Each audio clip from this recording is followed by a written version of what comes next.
ॐ जयन्ती मंगला काली भद्रकाली कपालिनी दुर्गा क्षमा शिवा धात्री स्वाहा स्वधा नमोस्तुते। जय माता दी। आप सभी का हमारे YouTube चैनल पर हार्दिक स्वागत है। आज गुप्त नवरात्रि का 7वां दिन है। 7वां दिन माँ कालरात्रि और 10 महाविद्याओं में 7वीं महाविद्या माँ धूमावती को समर्पित है। तो आइए जाने माँ धूमावती की कथा। प्रेम से बोलें, धूमावती माता की जय हो, कालरात्रि माता की जय हो। 10 महाविद्याओं में 7वीं महाविद्या है माँ धूमावती। इन्हें अलक्ष्मी या ज्येष्ठा लक्ष्मी यानी लक्ष्मी जी की बड़ी बहन भी कहा जाता है। माँ धूमावती विरूपता, कुरूपता, अशुभता, बुढ़ापा और दरिद्रता का प्रतीक हैं। शक्ति समागम तंत्र के मुताबिक माँ धूमावती माता सती से उत्पन्न है। माता मानव जीवन की सभी समस्याओं का समाधान करके उसे मोक्ष प्रदान करने वाली महाशक्ति हैं। ज्येष्ठ मास शुक्ल पक्ष अष्टमी को माँ धूमावती जयंती के रूप में मनाया जाता है। माँ धूमावती विधवा स्वरूप में पूजी जाती हैं तथा इनका वाहन कौवा है। ये श्वेत वस्त्र धारण किए हुए खुले केश रूप में होती हैं। धूमावती महाविद्या ही ऐसी शक्ति हैं जो व्यक्ति की दीनहीन अवस्था का कारण है।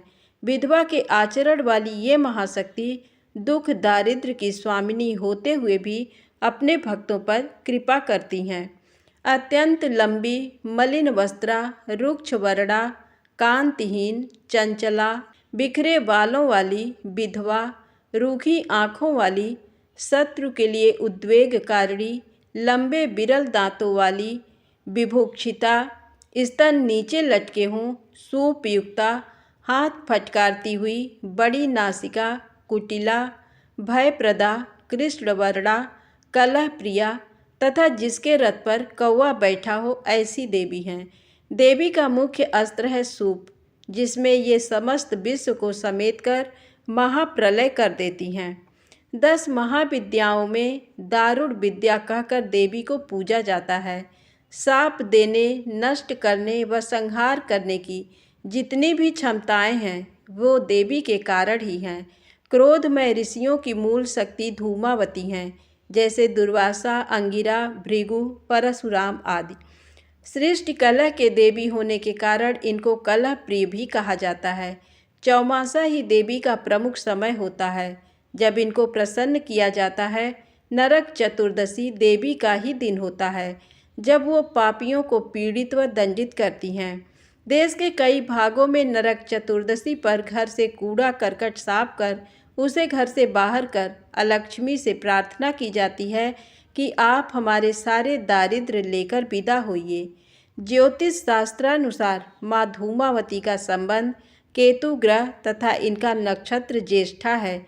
इस कारण इन्हें ज्येष्ठा भी कहा जाता है। ज्योतिष शास्त्र के अनुसार अगर किसी व्यक्ति की कुंडली में केतु ग्रह श्रेष्ठ जगह पर कार्यरत हो अथवा केतु ग्रह से सहायता मिल रही हो तो व्यक्ति के जीवन में दुख, दारिद्र्य और दुर्भाग्य से छुटकारा मिलता है। केतु ग्रह की प्रबलता से व्यक्ति सभी प्रकार के कर्जों से मुक्ति पाता है और उसके जीवन में धन, सुख और ऐश्वर्य की वृद्धि होती है। आइए जानते हैं देवी का प्राकट्य। पहली कथा के अनुसार जब सती ने पिता के यज्ञ में स्वेच्छा से स्वयं को जलाकर भस्म कर दिया तो उनके जलते हुए शरीर से जो धुआं निकला उससे धूमावती का जन्म हुआ। इसीलिए वे हमेशा उदास रहती हैं, यानी धूमावती धुएं के रूप में सती का भौतिक स्वरूप है। सती का जो कुछ बचा रहा उदास धुआं। दूसरी कथा के अनुसार एक बार सती शिव के साथ हिमालय में विचरण कर रही थी। तभी उन्हें जोरों की भूख लगी। उन्होंने शिव से कहा, मुझे भूख लगी है, मेरे लिए भोजन का प्रबंध करें। शिव ने कहा, अभी कोई प्रबंध नहीं हो सकता। तब सती ने कहा, ठीक है, मैं तुम्हें ही खा जाती हूँ। और वे शिव को ही निगल गईं। शिव जो इस जगत के सर्जक हैं, परिपालक हैं। फिर शिव ने उनसे अनुरोध किया कि मुझे बाहर निकालो, तो उन्होंने उगलकर उन्हें बाहर निकाल दिया। निकालने के बाद शिव ने उन्हें शाप दिया कि अभी से तुम विधवा रूप में रहोगी।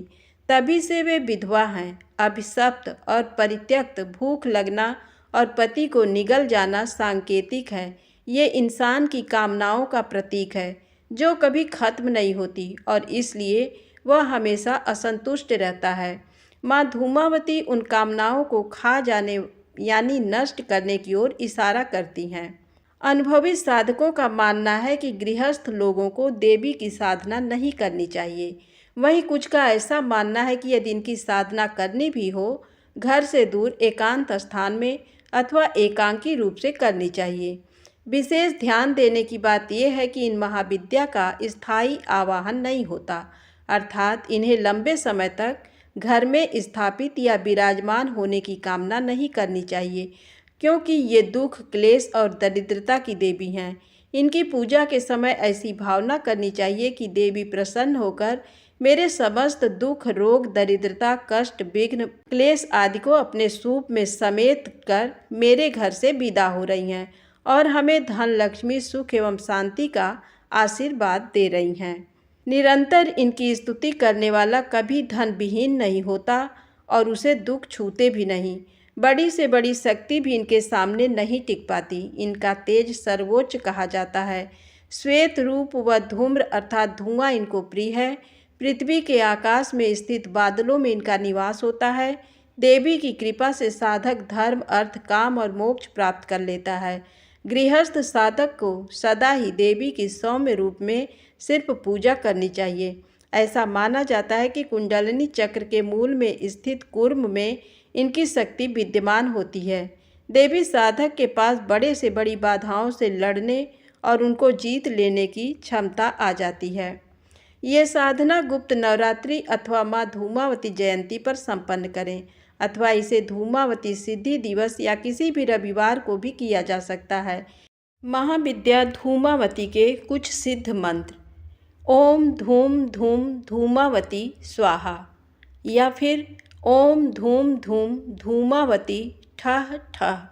इस मंत्र से काम्य प्रयोग भी संपन्न किए जाते हैं। वह देवी को पुष्प अत्यंत प्रिय है, इसलिए केवल पुष्पों के होम से ही देवी कृपा कर देती हैं। आप भी मनोकामना के लिए यज्ञ कर सकते हैं, जैसे राई में नमक मिलाकर होम करने से बड़ा शत्रु भी समूल रूप से नष्ट हो जाता है। दूसरा, नीम की पत्तियों सहित घी का होम करने से लंबे समय से चला आ रहा ऋण नष्ट होता है।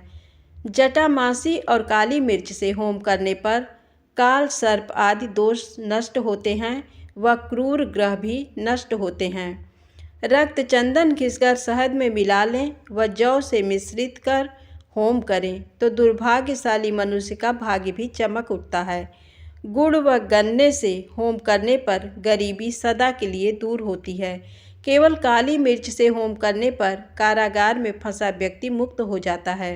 मीठी रोटी व घी से होम करने पर बड़े से बड़ा संकट व बड़े से बड़ा रोग अतिशीघ्र नष्ट होता है। अब श्रद्धा और भक्ति के साथ आइए सुने माता कालरात्रि की पावन कथा। माता कालरात्रि दुष्टों का संहार करती हैं।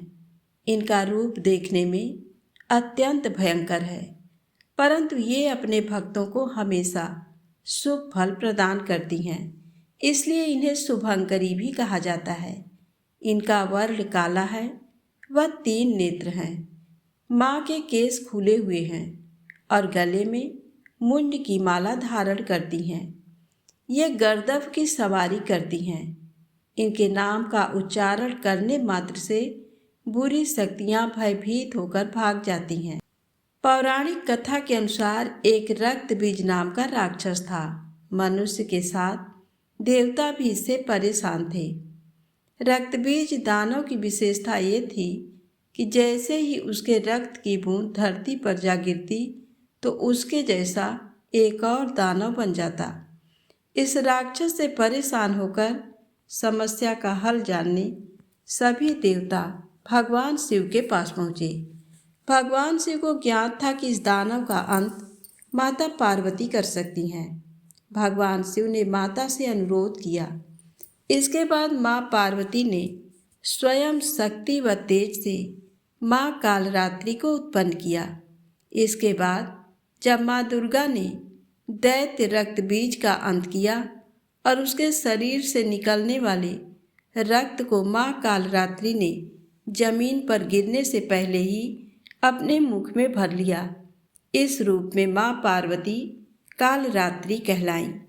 माँ कालरात्रि का आराधना मंत्र है ओम जयंती मंगला काली भद्रकाली कपालिनी दुर्गा क्षमा शिवा धात्री स्वाहा स्वधा नमोस्तुते।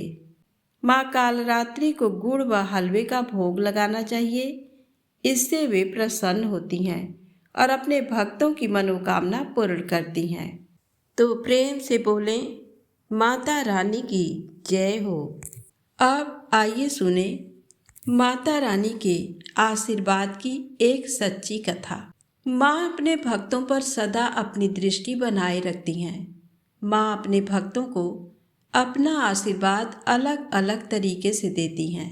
रमेश जी और उनका परिवार मध्य प्रदेश के एक छोटे से जिले के छोटे से गांव में रहता है। परिवार के साथ साथ पूरा गांव देवी दुर्गा माँ का भक्त था। पूरा गांव देवी माँ की रोज पूजा करता था, लेकिन कोई और भी था जो देवी माँ को अपनी प्राणों से ज़्यादा मानता था। वो थी रमेश की बहन ईसा।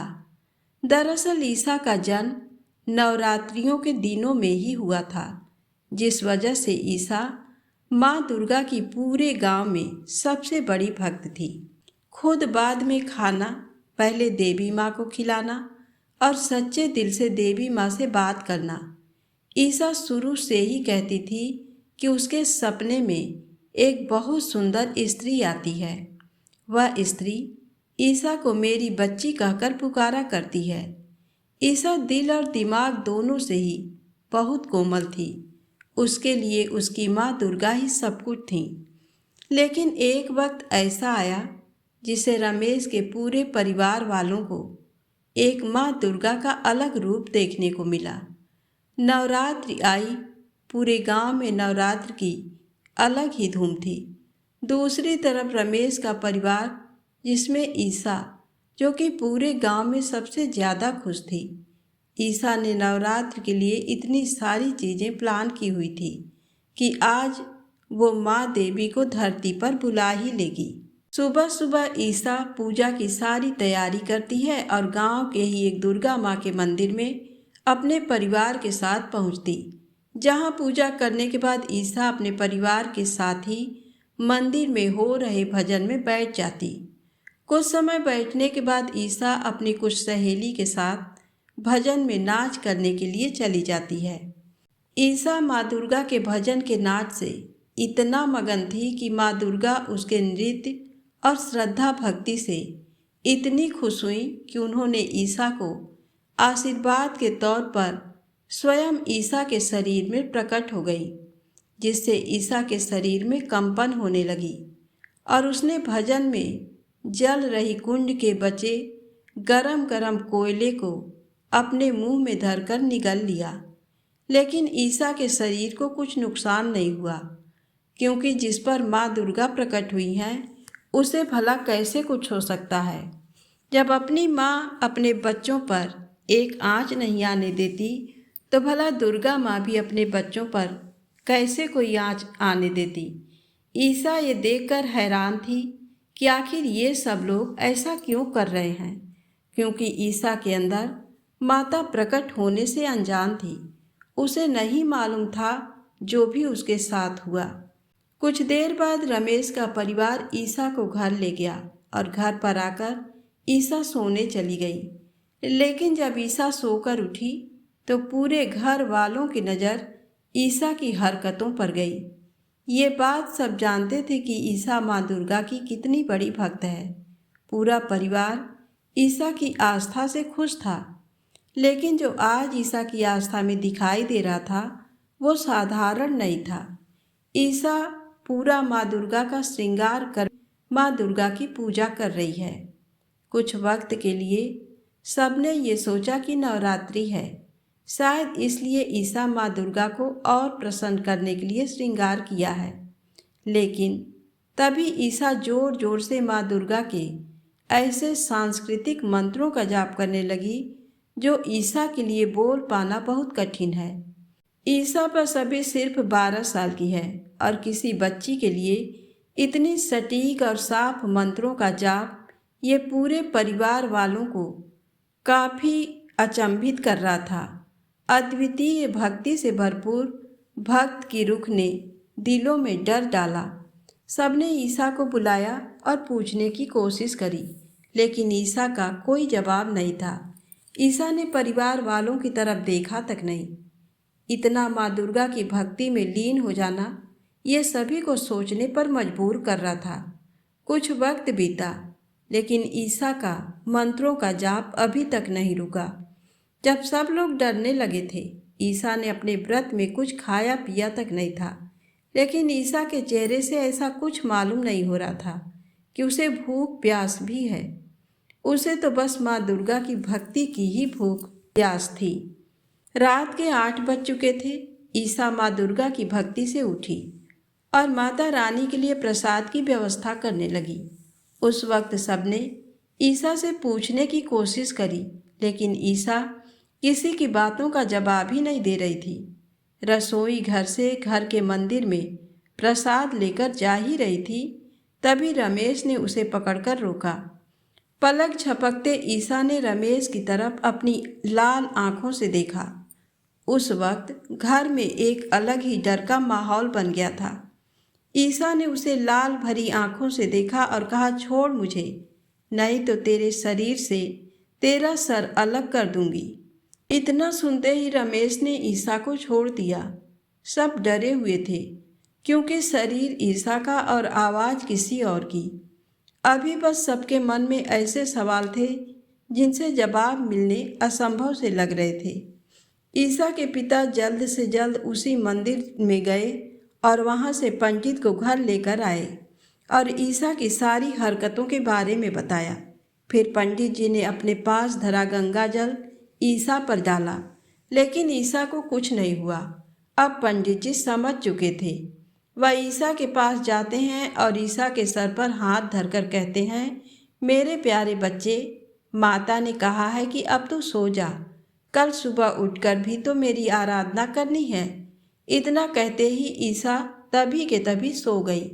तब पंडित जी ने घर वालों को बताया कि इसके अंदर एक ऐसी आत्मा है जिस पर स्वयं माँ दुर्गा का आशीर्वाद है, या यूं कहो कि माँ दुर्गा ने ही इस आत्मा को ईसा के शरीर में भेजा है। देखिए, आपकी बेटी माँ दुर्गा की बहुत बड़ी भक्त है और माँ दुर्गा भी इससे प्रसन्न है। ये आत्मा सिर्फ 9 दिन की मेहमान है, जो 11 कन्याओं को भोग लगाते ही ईसा के शरीर को त्याग देगी और हर रात आपको ईसा को इसी प्रकार सुलाना है जैसे आज मैंने सुलाया है। पंडित जी की बात सुनने के बाद सभी ने ऐसा ही किया और इस सब को माँ दुर्गा का उद्देश्य समझकर पूरा किया। तो प्रेम से बोले, दुर्गा माता की जय हो। अब आइए सुने नवरात्रि व्रत से जुड़ी दूसरी पौराणिक कथा।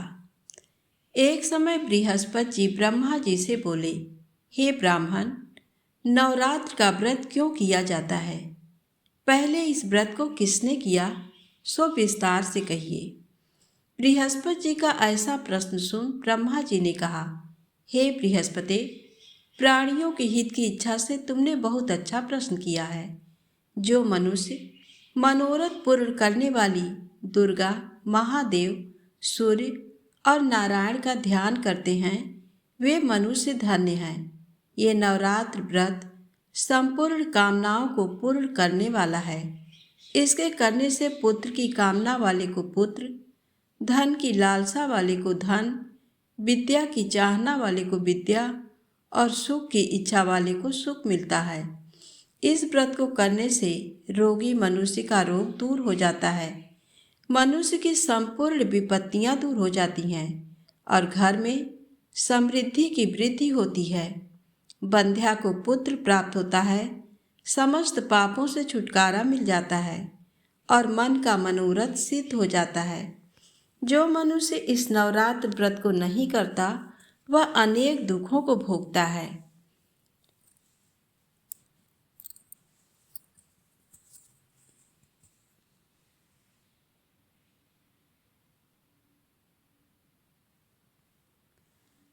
हे बृहस्पति, जिसने पहले इस महाव्रत को किया है वह कथा मैं तुम्हें सुनाता हूँ, तुम सावधान होकर सुनो।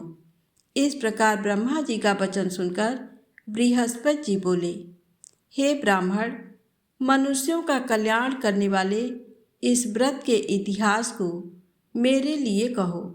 मैं सावधान होकर सुन रहा हूँ। आपकी शरण में आए हुए मुझ पर कृपा करो। ब्रह्मा जी बोले, प्राचीन काल में मनोहर नगर में पीठत नाम का एक अनाथ ब्राह्मण रहता था। वह भगवती दुर्गा का भक्त था। उसके संपूर्ण सद्गुणों से युक्त सुमति नाम की एक अत्यंत सुंदरी कन्या उत्पन्न हुई। वह कन्या सुमति अपने पिता के घर बाल्यकाल में अपनी सहेलियों के साथ क्रीड़ा करती हुई इस प्रकार पढ़ने लगी जैसे शुक्ल पक्ष में चंद्रमा की कला बढ़ती है।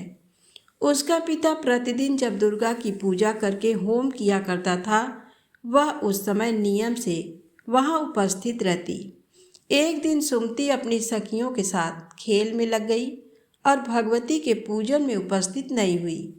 उसके पिता को पुत्री की ऐसी असावधानी देखकर क्रोध आया और वह पुत्री से कहने लगा, अरे दुष्ट पुत्री, आज तूने भगवती का पूजन नहीं किया।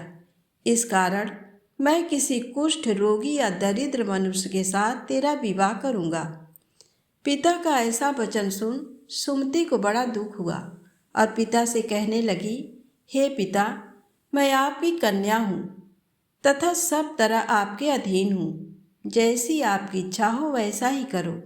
राजा से, कुष्ठी से, दरिद्र से अथवा जिसके साथ चाहो मेरा विवाह कर दो, पर होगा वही जो मेरे भाग्य में लिखा है। मेरा तो अटल विश्वास है, जो जैसा कर्म करता है उसको कर्मों के अनुसार वैसा ही फल प्राप्त होता है, क्योंकि कर्म करना मनुष्य के अधीन है पर फल देना ईश्वर के अधीन है। जैसे अग्नि में पड़ने से तीर्ण आदि उसको अधिक प्रदीप्त कर देते हैं, इस प्रकार कन्या के निर्भयता से कहे हुए वचन सुन उस ब्राह्मण ने क्रोधित हो अपनी कन्या का विवाह एक कुष्ठी के साथ कर दिया और अत्यंत क्रोधित हो पुत्री से कहने लगा, हे पुत्री, अपने कर्म का फल भोगो, देखें भाग्य के भरोसे रहकर क्या करती हो। पिता के ऐसे कटु वचनों को सुन सुमति मन में विचार करने लगी, अहो, मेरा बड़ा दुर्भाग्य है जिससे मुझे ऐसा पति मिला। इस तरह अपने दुख का विचार करती हुई वह कन्या अपने पति के साथ वन में चली गई और डरावने कुशायुक्त उस निर्जन वन में उन्होंने वह रात बड़े कष्ट से व्यतीत की। उस गरीब बालिका की ऐसी दशा देख देवी भगवती ने पूर्व पुण्य के प्रभाव से प्रकट हो सुमति से कहा, हे दीन ब्राह्मणी, मैं तुझसे प्रसन्न हूँ। तुम जो चाहो सो वरदान मांग सकती हो। भगवती दुर्गा का ये वचन सुन ब्राह्मणी ने कहा, आप कौन हैं, वह सब मुझसे कहो। ब्राह्मणी का ऐसा वचन सुन देवी ने कहा कि मैं आदि शक्ति भगवती हूँ और मैं ही ब्रह्म विद्या व सरस्वती हूँ। प्रसन्न होने पर मैं प्राणियों का दुख दूर कर उनको सुख प्रदान करती हूँ।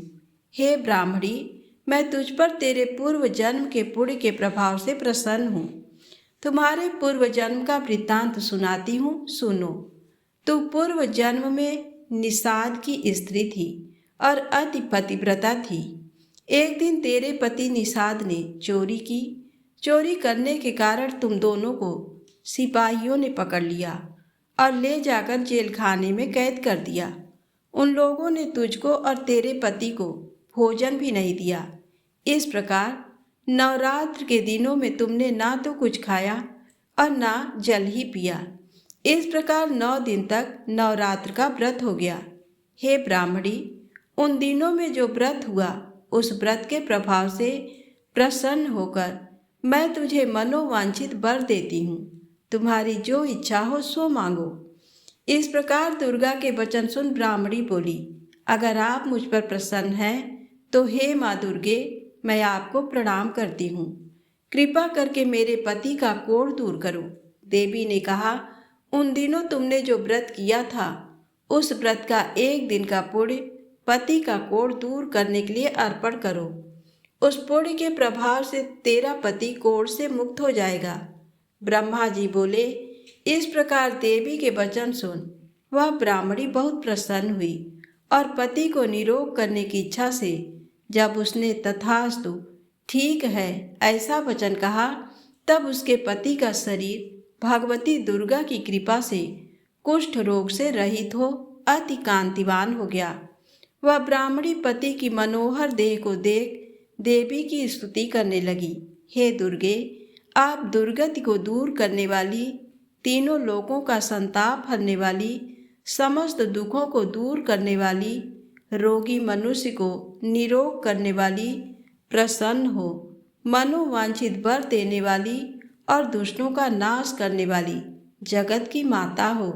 हे अम्बे, मुझ निरपराध अबला को मेरे पिता ने कुष्ठी मनुष्य के साथ विवाह कर घर से निकाल दिया। पिता से तिरस्कृत निर्जन वन में विचर रही हूँ। आपने मेरा इस विपदा से उद्धार किया है। हे देवी, मैं आपको प्रणाम करती हूँ, मेरी रक्षा करो। ब्रह्मा जी बोले, हे बृहस्पति, उस ब्राह्मणी की ऐसी स्तुति सुन देवी बहुत प्रसन्न हुई और ब्राह्मणी से कहा, हे ब्राह्मणी, तेरे उदालय नामक अति बुद्धिमान, धनवान, कीर्तिवान और जितेंद्रीय पुत्र शीघ्र उत्पन्न होगा। ऐसा वर प्रदान कर देवी ने ब्राह्मणी से फिर कहा कि हे ब्राह्मणी, और जो कुछ तेरी इच्छा हो वह मांग ले।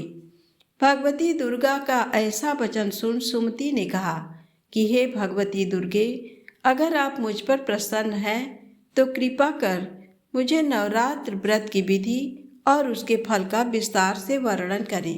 दुर्गा ने कहा, हे ब्राह्मणी, मैं तुम्हें संपूर्ण पापों को दूर करने वाले नवरात्र व्रत की विधि बतलाती हूँ, जिसको सुनने से मोक्ष की प्राप्ति होती है। नवरात्र में प्रतिपदा से लेकर 9 दिन तक विधि पूर्वक व्रत करें। यदि दिन भर का व्रत न कर सकें तो एक समय भोजन करें। विद्वान ब्राह्मणों से पूछकर घट स्थापन करें और वाटिका बनाकर उसको प्रतिदिन जल से सींचें। महाकाली, महालक्ष्मी और महासरस्वती देवी की मूर्तियां स्थापित कर उनकी नित्य विधि सहित पूजा करें और पुष्पों से विधि पूर्वक अर्घ्य दें। बिजौरा के फल से अर्घ्य देने से रूप की प्राप्ति होती है। जायफल से अर्घ्य देने से कीर्ति, दाग से अर्घ्य देने से कार्य की सिद्धि होती है। आंवले से अर्घ्य देने से सुख की प्राप्ति और केले से अर्घ्य देने से आभूषणों की प्राप्ति होती है। इस प्रकार पुष्पों व फलों से अर्घ्य देकर व्रत समाप्त होने पर 9वें दिन यथाविधि हवन करें। खांड, घी, गेहूँ, शहद, जौ, तिल, बिल्व, नारियल, दाख और कदम्ब आदि से हवन करें। गेहूँ से होम करने से लक्ष्मी की प्राप्ति होती है। खीर एवं चंपा के पुष्पों से धन की और बेल पत्तों से तेज व सुख की प्राप्ति होती है। आंवले से कीर्ति की और केले से पुत्र की, कमल से राज सम्मान की और दाखों से संपदा की प्राप्ति होती है। खांड, घी, नारियल, शहद, जौ और तिल तथा फलों से होम करने से मनोवांछित वस्तु की प्राप्ति होती है। व्रत करने वाला मनुष्य इस विधि विधान से होम कर आचार्य को अत्यंत नम्रता के साथ प्रणाम करे और यज्ञ की सिद्धि के लिए उसे दक्षिणा दे। इस प्रकार बताई हुई विधि के अनुसार जो व्यक्ति व्रत करता है उसके सभी मनोरथ सिद्ध होते हैं, इसमें तनिक भी संदेह नहीं है। इन 9 दिनों में जो कुछ दान आदि दिया जाता है उसका करोड़ों गुना फल मिलता है। इस नवरात्र व्रत करने से अश्वमेध यज्ञ का फल मिलता है। हे ब्राह्मणी, इस संपूर्ण कामनाओं को पूर्ण करने वाले उत्तम व्रत को तीर्थ, मंदिर अथवा घर में विधि के अनुसार करें। ब्रह्मा जी बोले, हे बृहस्पति, इस प्रकार ब्राह्मणी को व्रत की विधि और फल बताकर देवी अंतर ध्यान हो गई। जो मनुष्य या स्त्री इस व्रत को भक्ति पूर्वक करता है वह इस लोक में सुख प्राप्त कर अंत में दुर्लभ मोक्ष को प्राप्त होता है। प्रेम से बोले दुर्गा माता की जय हो।